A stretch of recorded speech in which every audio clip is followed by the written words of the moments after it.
Clay Patton on the Rural Radio Network. Winter Wheat Tour. Again, our report's brought to you by Plansky Seed. It's often underway. We're going to be making our way day number 1 to Colby, Kansas. The Winter Wheat Tour brings a variety of people together, including from Washington, D.C. and NASS, the National Agriculture Statistics Service, the National Wheat Statistician. That's James Johanson. James, thanks so much for being able to join us here on the Wheat Tour this year. I think first off, just kind of give us an overview of what your job is.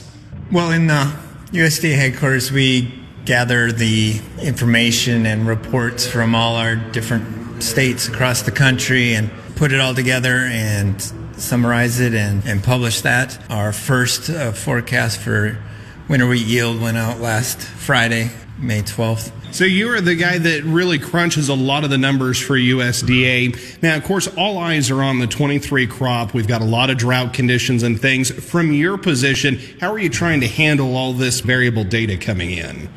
Well, each month that we do a forecast, our reference date is the first of the month. So the report that just came out, reference date would have been May 1st. When we do our surveys, we're asking the farmers, this date, what do you expect your yield to be at the end of the season? And assuming from that point, normal. That's how we handle the dryness, or the drought conditions and so forth. Sometimes we have a report go out, for example, May 12th, and there'll be a rain event or something that happens on May 10th. And really that's not reflected in the report. And that would get caught then the next month that we do our estimates, and the next reference date would be June 1st for that. And let's talk about the data points. As you said, you do a farmer survey, so you're talking with farmers in the field that have that firsthand experience. Do you yourself also get a chance to look at any wheat, whether that be through satellite data or other means? Well, we do also have our objective yield survey, and we have enumerators that we train to go into fields and do some measurements. And so then, obviously, that would be an objective measurement of what the yields might potentially be.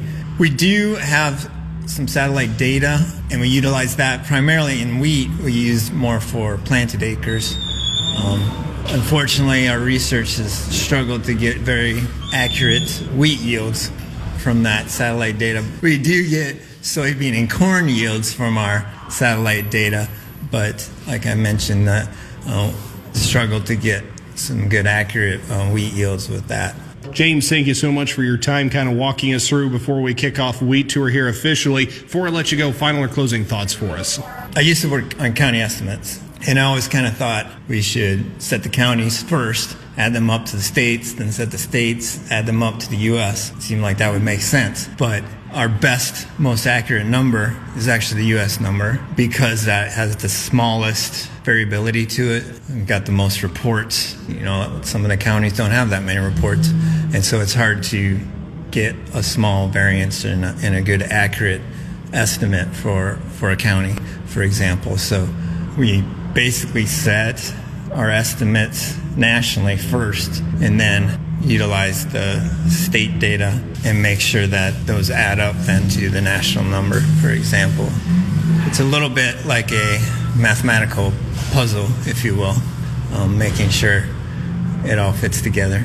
And again, is James Johanson. He is the National Wheat Statistician with NASS, joining us here on the Winter Wheat Tour. Winter Wheat Tour reports are brought to you by Plansky Seed on the Rural Radio Network.